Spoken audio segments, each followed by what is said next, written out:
ഇതിൽ മറ്റൊരു കാര്യം പറയാനുള്ളത്, റിസോർട്ടുകൾ കുറച്ച് മുകൾ ഭാഗത്തായിട്ടാണ്, എസ്റ്റേറ്റിൻ്റെ നടുവിലായിട്ടാണ് ആ ഭാഗത്തെ റിസോർട്ടുകൾ നിലനിൽക്കുന്നത്. അപ്പോൾ ഇപ്പോൾ കാണുന്ന ദൃശ്യങ്ങൾ പ്രകാരമാണെങ്കിൽ അത്തരം വലിയൊരു മേഖലയിലേക്ക് ഈ ഉരുൾപൊട്ടൽ എത്തിയിട്ടുണ്ടോ എന്നുള്ള കാര്യത്തിൽ നമുക്ക് വലിയ സംശയമുണ്ട്. അപ്പോൾ ഈ ജനവാസ മേഖല തുടങ്ങുന്നത്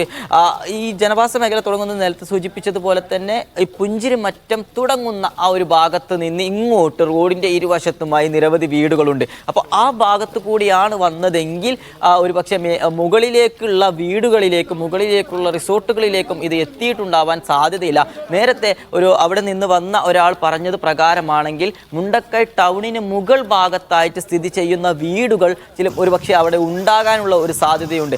ആ ഒരു ഭാഗത്ത് കുറച്ച് ഒരു 10-20 വീടുകൾ ആ ഭാഗത്ത് ഉണ്ടെങ്കിൽ അതിന് മുകളിലായിട്ട് വരുന്ന പല ഭാഗങ്ങൾ, ആ മുകളിലായിട്ട് വരുന്ന റിസോർട്ടുകൾ, ആ മുകളിലായിട്ട് പോകുന്ന അവിടെ ചെറിയൊരു വഴി, എസ്റ്റേറ്റ് തുടങ്ങിയ ഭാഗങ്ങളാണ്. പിന്നീട് അതിൻ്റെ മുണ്ടക്കൈ വരുന്ന ഭാഗത്തിൻ്റെ മുകൾ ഭാഗത്തായിട്ടുള്ളത് ഇത്തരം ഭാഗങ്ങളാണ്.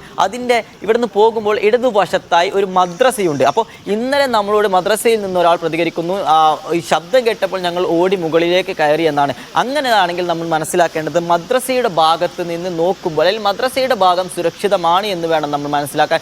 മദ്രസയുടെ ഭാഗത്ത് ആ ഒരു ഭാഗത്തായിട്ട് കുറച്ച് ലയങ്ങളുണ്ട്. അപ്പോൾ ആ ലയങ്ങളിലുള്ള ആളുകളും സുരക്ഷിതമായിരിക്കും എന്ന് നമുക്ക് ഈ ഒരു അവസരത്തിൽ പ്രത്യാശിക്കാം. പക്ഷേ മറ്റൊരു കാര്യം എന്ന് പറഞ്ഞാൽ, മദ്രസയുടെ ചുരമല ടൗണിൻ്റെ സെൻട്രൽ ഭാഗത്തിൻ്റെ ഓപ്പോസിറ്റ് അല്ലെങ്കിൽ അതിൻ്റെ എതിർവശത്താണ് മുണ്ടക്കൈ ജുമാ മസ്ജിദ് നിലനിൽക്കുന്നത്. അപ്പോൾ ആ ജുമാ മസ്ജിദിലുള്ള ഹത്തീബിനെയും ഇന്നലെ മണ്ണിടിച്ചിലിന് ഉരുൾപൊട്ടലിന് ശേഷം കാണാതായിട്ടുണ്ട്. അങ്ങനെയാണെങ്കിൽ മുണ്ടക്കൈ മസ്ജിദ് ഉൾപ്പെടെയുള്ള ഭാഗങ്ങളിലേക്ക് ഈ ഒരു മണ്ണ് അല്ലെങ്കിൽ ഈ ഒരു കുത്തി ഒലിച്ചു വന്നത് ആ ഭാഗത്തേക്ക് ഉൾപ്പെടെ കടന്നിട്ടുണ്ട് എന്ന് നമുക്ക് ഈ ഒരു അവസരത്തിൽ മനസ്സിലാക്കേണ്ടി വരും. അപ്പോൾ അങ്ങനെയാണെങ്കിൽ ഈ മുണ്ടക്കൈ ടൗൺ ഭാഗത്തെ പൂർണ്ണമായും തുടച്ചു നീക്കി മുണ്ടക്കൈ ടൗണിലുള്ള മസ്ജിദ് ഉൾപ്പെടെ ഈ ഒരു ഉരുൾപൊട്ടലിൽ പെട്ട് താഴോട്ട് വരാനുള്ള ഒരു സാധ്യതയാണ് ഇപ്പോൾ നമ്മൾ കാണുന്നത്. അതിൽ മറ്റൊരു കാര്യം എന്ന് പറയുന്നത്, മുണ്ടക്കൈ നമ്മൾ അവിടെ പരിശോധിക്കുമ്പോൾ ഈ ഒരു നേരത്തെ നമ്മൾ മുണ്ടക്കൈ സ്കൂളിൻ്റെ ആ ഒരു ഭാഗം കാണിച്ചു, അതും കുറച്ചുകൂടി താഴെ ഭാഗത്താണുള്ളത്. അപ്പോൾ ഇത്രയും വലിയൊരു വീതിയിൽ ആ ഒരു റോഡിന് പൂർണ്ണമായും തകർന്ന് മുണ്ടക്കൈ LP സ്കൂളിൻ്റെ ഭാഗത്ത് കൂടിയാണ് ഇത് പൊട്ടിപ്പോയിട്ടുള്ളത്.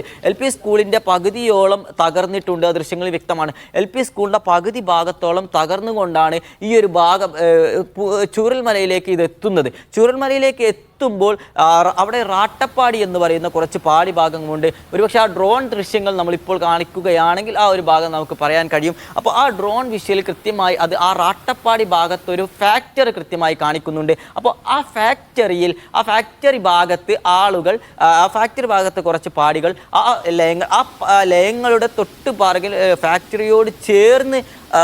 ഫാക്ടറിയോട് ചേർന്ന് ഭാഗത്ത് പുഴ ഒഴുകി പോകുന്നു. അങ്ങനെയാണെങ്കിൽ ഈ പറയുന്ന കൂടുതൽ ആളുകൾക്ക് സുരക്ഷിതമായി നിൽക്കാനുള്ള ഒരു സ്ഥലം അവിടെയുണ്ട് എന്ന് മനസ്സിലാക്കണം. അതായത് ചൂരൽമല ടൗണിൻ്റെ ഇടത് ഭാഗത്ത് മദ്രസ നിൽക്കുന്ന ആ ഒരു ഭാഗത്ത് കൂടുതൽ ആളുകൾക്ക് നിൽക്കാനുള്ള ഒരു സംവിധാനം അവിടെ, സംവിധാനമല്ല, സുരക്ഷമായ ഒരു കേന്ദ്രം അവിടെ ഉണ്ടായിരുന്നിരിക്കണം. പക്ഷേ ഇപ്പോഴും നമുക്ക് അലട്ടുന്ന മറ്റൊരു പ്രശ്നം എന്ന് പറയുന്നത് ആളുകളെക്കുറിച്ചും അവിടുത്തെ വീടുകളെക്കുറിച്ചുമാണ്. കൂടുതൽ ആളുകൾ അവിടെ ഉണ്ടെങ്കിൽ അല്ലെങ്കിൽ ആ വീടുകളിൽ പെട്ടിട്ടുണ്ടെങ്കിൽ അത്തരത്തിൽ അല്ലെങ്കിൽ അവരൊക്കെ എവിടെയാണ് എന്നുള്ള ചോദ്യത്തിന് മുമ്പിൽ ഇപ്പോഴും നമുക്ക് ഉത്തരമില്ലാതെ എന്തായാലും ഇന്നലെ ആ മദ്രസയിൽ നിന്നടക്കം കുറെ ആളുകളെ രക്ഷപ്പെടുത്തിയെന്നുള്ള വാർത്തകൾ കൂടി ഉണ്ടായിരുന്നു. എന്തായാലും ഫൈസലിന്റെ വാക്കുകൾ ഇപ്പോഴും പ്രത്യാശ നൽകുന്നതാണ്. മുണ്ടക്കൈ ടൗൺ അത് ഇപ്പോൾ നിലംപരിശായിരിക്കുന്ന ഒരു സാഹചര്യമാണെങ്കിലും അവന് സമീപത്തായി ഈ ദുരന്തത്തിന്റെ ആഘാതം ഏൽക്കാത്ത ലയങ്ങളും റിസോർട്ടുകളും ഒക്കെ ഇനിയും ഉണ്ടാകും.